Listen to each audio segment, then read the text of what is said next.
kulanti wacan oo wanaagsan dhegaystayaal ku soo dhowaada mar kale iyo barnaamijkii ilayska VOA-da oon toddobaadkan ku eegayno isku dhacyada qabaa'ilka iyo dilalka ku salaysan aanada ee weli dul hoganaya Soomaalida gaar ahaan gobollada dhexe.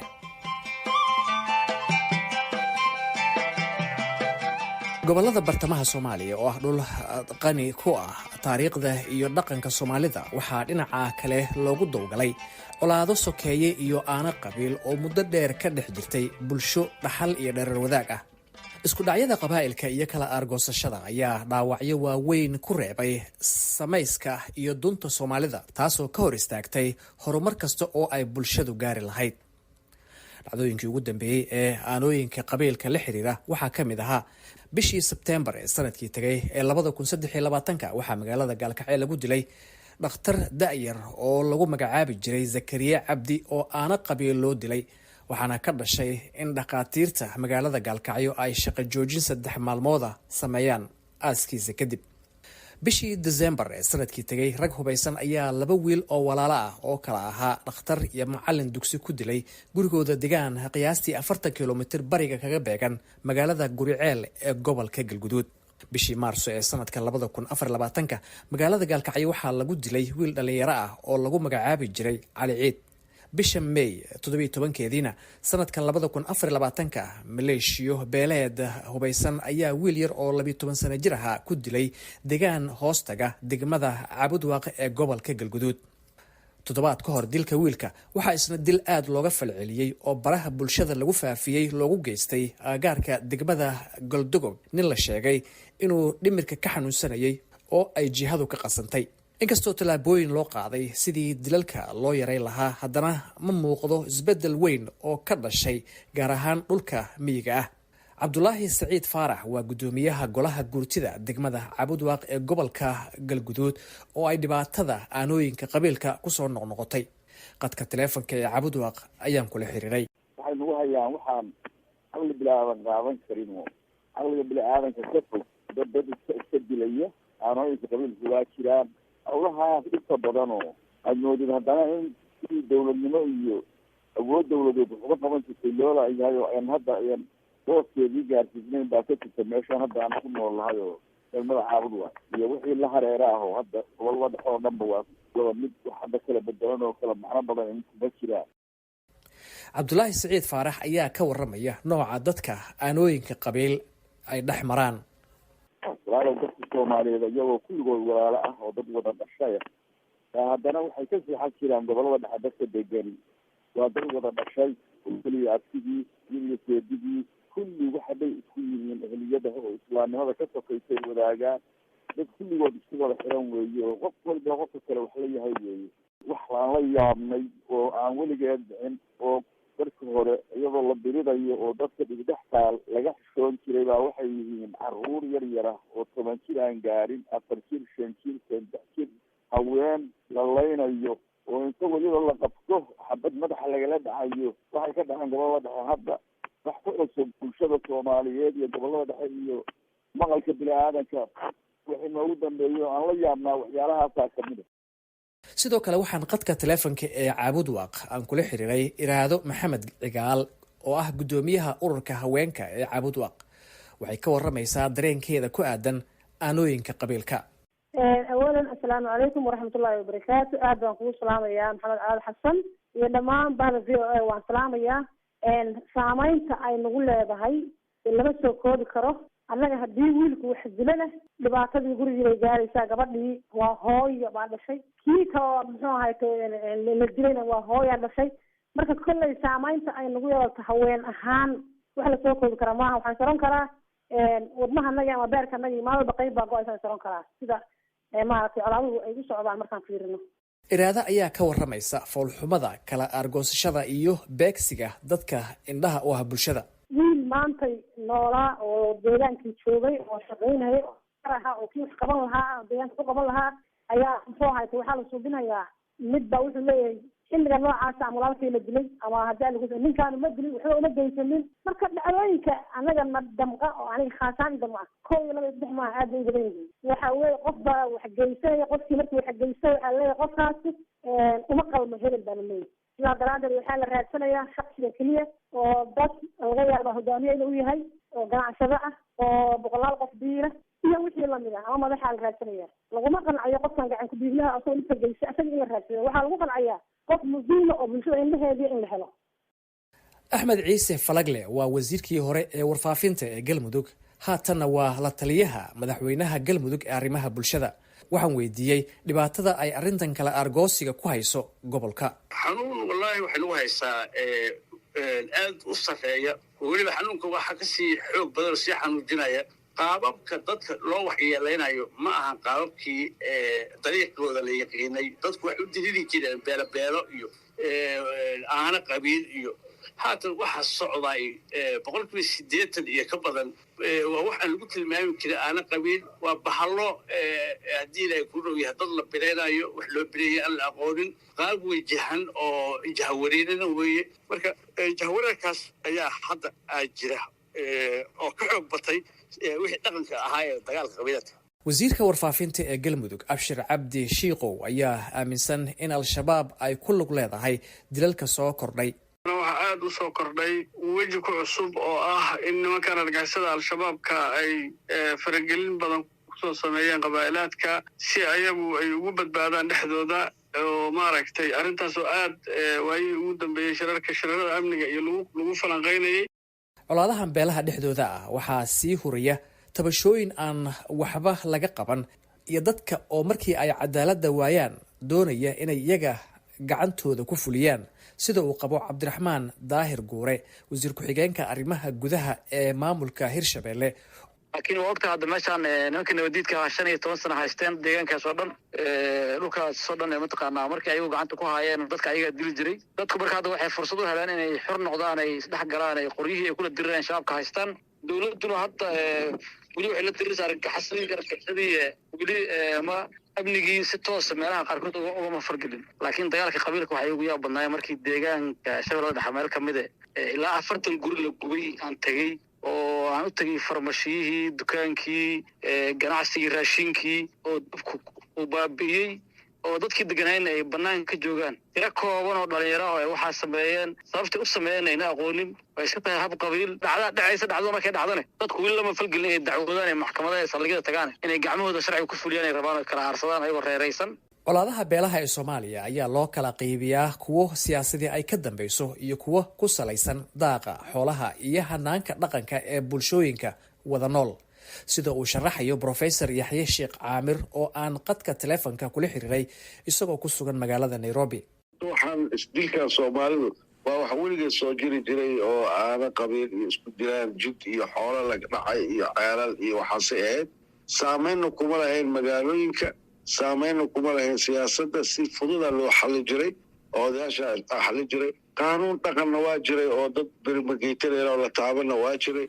hadda wadcigii waa isbedelay oo horta isgaarsiin waxaa timiday wixii hadda baadiye ka dhaco beledka loo soo rari karo. waxa beled ka dhaco baadiye loo raraayo oo laba qolo baadiye ku dagaashay beledka colaadooda ee magaalada ka bilaabanayso waa dhacdaa. kama maqna marka hadda waxaa jiroo dhan aana qabiil oo siyaasad ku salaysan waayo. marka waxaa qofka aanada loo dilay qofuu dilay keliya ma ahan, waa lasii buunbuurinaa, waxbaa la badinaa. marka waa wax oo la maalgelinaya dhinac haddaad fiiriso magaalooyinka ay ku dhiirigelinayaan. waxaa kaloo qayb weyn aad u weyn ka qaato baraha bulshada oo dhalinyaro aan aad u bislayn ay samaysteen oo xuriska naqdo meel kasta laga dhegaysanayo oo qofkii la gelinayo markaas caadifad qabiil. colaadaha waxay burbur u geysteen nolosha qoysaska iyo bulshooyinka wada nool. Professor Yaxye Sheekh Caamir ayaa qaba in jahliga uu sabab u yahay aanooyinka qabiilka, islamarkaana doorkii bahda waxbarashada uu meesha ka maqan yahay. markii hore oo kacaanka ka hor waxaa jiri jiray maada la yidhaha civiga oo iskuulada lagu dhigi jiray oo qofka wadaniyad lagu abuuraayo. wadaniyadaas lagu abuurayo wax badanay ka reebaysa. waktigii kacaanka dadka maadadii oo civiga la dhihi jiray waa laga reebay, waxaa lagu bedela maada kacaan la yidhaha. qofku dowladdaas inuu daacad u dhaqdo iyada lafteeda daacadii markii dambe dowladda loo naqanaya qabiil isku bedesho ogtahay hadda bahda waxbarashada ama iskuulada laguma dhigo qabyaalad dhibka ay leedahay iyo inay dadka wax u tarayn iyo inay wadanka rigaadanayso laguma dhigo waa fiicnaan lahayd in xataa ardada intayna ummadaba u gudbin in ardada loogu daro maadadaas daan loogu dari karin iskuulada in ardada ninba guriga ka yimid ninba gobol ka yimid loo sharxo oo la yidhaha wadanka wax qabyaalad ilaaha ka jiro mustaqbalka idin saameynaya dhibkaas waaye ka hortaga haddii xataa bishii hal cashar ardada dhan loogu daro oo xataa dad bartiya loogu yeeray jaamacadaha iyo dugsiya sare iyo xataa dugsiyada dhexe ardaygu masajka uu qaato gurigu kula naqanaa oo leeyahay qabyaalada la sheegayo iskuulka lagu soo sheegay waxun waaye in laga caraa fiican midnimadii dadkii wax u dhibeen lama sabayn weli taas waxaa laga rabaa in dowladdu ama bahda waxbarashadu ay qorshayso ay ku darto oo ardayga maanta aad galaas ugu tagto waa yaqaanaa ardayga dhinacaysa fadhiya qabiilkiisa jaahilnimada waxay tahay inaadan ogeyn waxa dhacayo iyo waxaan dhacayo sababta ay u dhaceen haddii ay tahay qof dili keliya odayaalaha ku baxayo horaa laga xalinayo laakiin qof kale ka dhex hadlaayo oo asiga qofkaa kula hadlaayo qof kalea ku dhex jiro kasii hadlaayo oo siyaasadeed marka in deganaan la-aan ay dhacdo soomaaliya colaadaha meertada ah ee soo noqnoqda ee soomaaliya waxay ku bilowdaan cadaalad darro la iska tirsanayo ha ahaato mid dhab ah iyo mid qofka uu iska dhaadhicinayo taasoo inta badan ka shidaal qaadanaysa muranno taariikhi ah ama colaado soo jireen ah oo ku salaysan deegaanka biyaha iyo daaqa xoolaha marka xiisaduhu ay meel sare gaaraan waxaa soo xoogaysanaya qabaa'ilka la isugu nasab sheegto taasoo keenta in dadka ay u degdegaan argoosiga aan waxba xiirinaynin abukaati cabaas cumar xuseen oo ka mid ah qareennada soomaaliyeed ee ka howlgala magaalada muqdisho ayaa ka waramaya cadaaladda iyo doorka ay cadaalad darrida ka qaadato hurinta colaadaha iyo aanooyinka qabiilka waxay sii horisaa cadaalad darrada colaadaha waxay abuurtaa nacayb lambar 2 waxay sababe in aan xal waara laga gaarin isku dhacyada qabiilada ama qoysaska 3 in amniga uu faraha ka baxo abukaati cabaas ayaa ka waramaya inay dhacdo in qof cadaalad raadinaya uu ku kaco cadaalad darri ka weyn ta loo geystay ama uu ka tabanayo cadaalad darri ayagoo tabanaya ayay waxay ku kacaan cadaalad darro midaas mid ka sii badan oo ka saameyn badan bulsho ahaanba waxaan rabaa in aan kula wadaago Mr. Colaad laba misaal mid waxay ka dhacday Jowhar inaad la socotaan ayaan u malaynayaa in la soo qabtay 2 eedeysane oo lagu eedeynayay inay cunug yar dhibaato u geysteen la soo xiray saldhigii lagu soo xiray maxkamadii ayagoo la horgeeynayo aabihii dhalay cunuga oo qoray inta soo qaatay ku dilay xaruntii dowladda dhexdeeda taas waxa waaye in qofkii hay-adihii dowladda ee cadaaladda fulin lahaa in uu qofkii hareer maro asigoo cadaalad darro tabanayo oo asiga gacantiisa ku fushado dhibkii loo geystay dhib ka weyn inuu asigana geysto sidoo kale waxaa misaal labaad ah ninkii maxkamadda la saaray ee talihiisii ku dilay Balcad cabdulqafaar cabdi wardheere oo ka mid ah aqoon-yahanka soomaaliyeed ee ku nool gobolka Virginia ee duleedka Washington ayaa qaba in colaadaha iyo kala argoosiga ay soo jireen ahaayeen laakiin hadda ay wax cusub ku soo kordheen horta sidaad ka warqabto Soomaalidu sideedaba dadka wada degan markasta waxaa ka dhaxeeya daaqa iyo cabitaanka ceelasha iyo dhulka marka inta badan waxa weeye wax weligeed qarniye soo jiray oo dadku ay isku khilaafsanaayeen ceel laga cabaye iyo daaqsin iyo waxyaabo lamid ah marka waxa hadda uu ku soo biiray 2 shay baa ku soo biiray aanada oo sidii hore aad moodo inay ka duwan tahay oo dadku ay ka dhigeen wixii wax cadaawad ah awal ma ahayn waxay ahaan jirtay awal qolaa wax kala dilaysa ama mag baa la kala qaadanayaa ama waa la isu qisaasaya wuxuu ma dhibadnaan jirin hadda waxaa ku soo biiray in maadaama ay dadkii wada degan yihiin oo markasta wax kala gaarayaan in miidiyadii iyo la duubo oo wixii la fidiyo oo la buunbuuniyo oo meeshii awal odayaasha dhaqanka iyo waxgaradka iyo dadku uu dhexgeli jiray oo haddiiba la xakamayn jiray hadda waxay noqotay wixii global bay noqotay inay caalamka oo dhan ay ku fido marka sida la moodayana ma aha oo dadku cadaawadi kama dhaxayso ogow waa wax un biyo aano iyo daaq saddexdaasay isugu imaanaysaa weligeedna intaasay joogtay wax weynna ma ahayn waana la xakamayn jiray dhaqanka soomaalidaana ku fillaan jiray nasiib darro hadda waxaa isku soo aaday qof reer baadiye ah oo garabka midigta ana qori u suran yahay bidixdana telefoon ku haysta caawa alla waxay u taagan tahayna aan ka warqabin wuxuu rabuu markaa ku samaynaya marka intaasaa ku zaa'ida maahee wax soomaalidu waa qarniyo sidii ay u noolayd weeye wax iska bedelayna ma jiraan dhankaas marka ma muuqataa door maamulada iyo dowladda federaalka ay uga bannaan in arrimahan la xakameeyo oo laakiin laga gaabiyey oo aqoon-yahanka u muuqanaya ma jiraan dowladdu rool bay kula hayan jirtay weligeed dowladdaa dhex geli jirtay ilaa iyo isticmaarkii hadda dhulkaas mudug la yidhaahdo talyaanigii baa dhex geli jiray xataa iska daa markii dambe oo dowladaha noqono xorownay oo dee layswada dili jirinba oo daraawiish baa la keeni jiray ciidan baa la dhex dhigi jiray iyagaa kala waxayn jiray markaasaa makta iyo odayaasha dhaqanka iyo waxaasi geli jireen laakiin ka hor xataa isticmaalku wuxuu samayn jiray wuxuu oran jiray idinkuna daaqa dhinacaas ha soo dhaafina idinkuna dhinacaas ha soo dhaafina oo waa la kala deganaa wuu yiqiinay isticmaalku sida beeluhu ay u kala degan yihiin dowladdu markay timidna sidaas oo kale ay ahayd waxaa xoolaha loo kala celin jiray magtaa loo kala qori jiray maxkamadaha la geyn jiray dadka qaarkood odayaasha dhaqankuna mar kastaba ayagaa sal u ahaa iyo culummada iyo waxaasoo dhan marka wixii oo dhan waa jiraan isma bedelin waxaa soo kordhay oo keliya dowlado yaryara oo daciifa oo laftigoodu qabaa'il ku dhisan marka dowladdu hadday qabiil ku dhisan tahay iyadiba marmarka qaarkood ka xishoonayso oo la dhahaysa annagu waxaan ma dhexgeli karno beelahu ha xalliyaan masalan hadda galmudug iyo puntland oo kale waxyaabo badan oo xakameynaya waxa weeye beelihii iyagu ka koobnaayeen baa hubaysan oo hubka haysta oo dowladdii ka hub badan marka dowlad goboleedkii ma geli karto dowladdii dhexana de waaba garanaysaa tabarteeda iyo intay la eg tahay marka markasta dowladda howlkeeda waa loo baahan yahay laakiin nasiib darro waxa weeye beelihii baa ka awood badan dowladdii ugu dambeyntii cabdulaahi siciid faarax guddoomiyaha golaha guurtida degmada caabudwaaq ee gobolka galguduud iyo iraado maxamed cigaal guddoomiyaha ururka haweenka ee caabudwaaq ayaa soo jeediyey baaq ku aadan in colaada la joojiyo gobolkaasi ana aada iyo aadka ugu mahad celinahay barnaamijkaas caawa mataqaana ila wadaagtay waxaan ugu baaqi lahaa ilaahayna ha loo noqdo caqliguna ha shaqeeyo dadka iskilahaya waa dad walaalo ah waa dad diinta muslimka walaalo ku ah waa dad darisnimada walaalo ku ah waa dad seedi iyo adeer iyo wiil iyo asigiisa intii hore oo na gaadhay ilaahay ha naga cafiyo ilaahay ha naga cafiyo inta dambe aan saba qabano caqliga aan ka shaqaysiino dadkaani ma aha dad kala guuraya iyo dad kala tegaya iyo dad maaragtay meel kala aadaya iyo dad si kale isugu yihiin waa dad darisnimadii iyo diintii iyo walaalnimadii iyo dhulkii iyo degaankii ka dhexeeyaan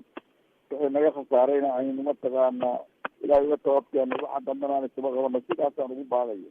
waxaan ugu baaqayaa dhammaan gabdhaha soomaaliyeed meel kasta ay joogaan arrinkaas inaan iska kaashano inaan wacyigelin badan ka suubino inaan isku xirnaano in aan bal atleast